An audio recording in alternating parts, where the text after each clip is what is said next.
Hey guys, Hey guys. we are happy to share another coffee time with all of you. And today's topic is based on Isaiah chapter 55, verse 9. I'm going to read it right now. As the heavens are higher than the earth, so are my ways higher than your ways, and my thoughts than your thoughts. So obviously this is God talking. To get some context here, it's a time when Isaiah was calling the Israelites to have more thirst, to actually thirst for God, to thirst for His wisdom, to not depend on their own understanding and what they thought was right. Yeah.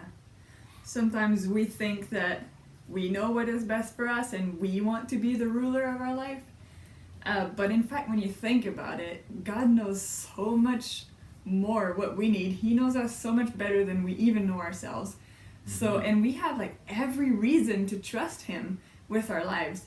So why would we want to put us on the throne when God knows God's wisdom is much higher than ours? And so I think that it is important that we just think about it and ask ourselves, why do I want to rule really, when it's a better idea to have God be the ruler?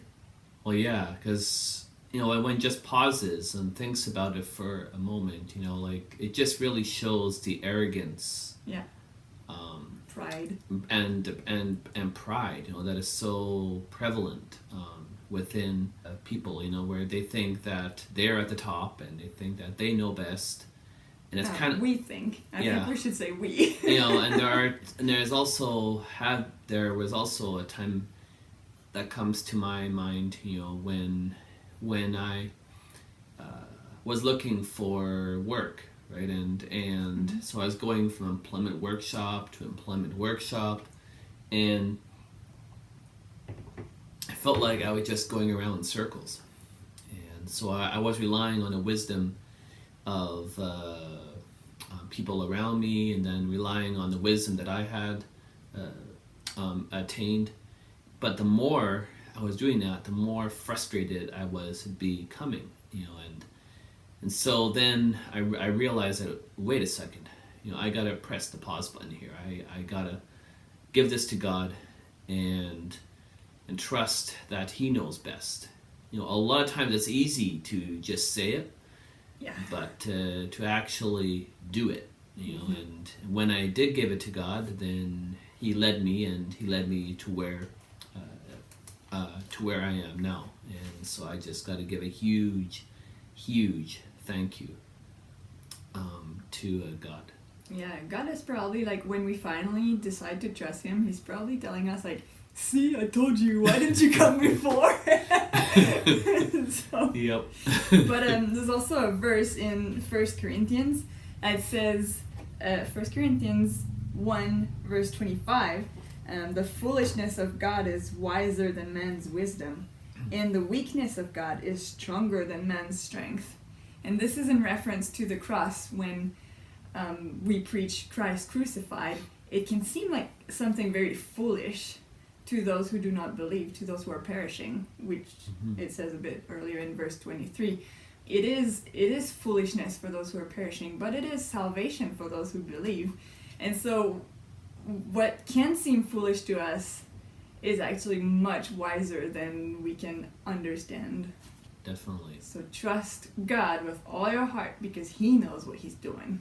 And and it says too in Psalm 139 that He knit us in our mother's womb. So if He knit us together, He knows us inside out. He knows every cell, every nerve, every fiber, every possible thing that there is. Every thought, need, every desire, everything. So it would be foolish to not put one's full trust in God. Trust and submission. Yep. Maybe that's the hard part. Mm-hmm. We don't want to submit because we want to rule.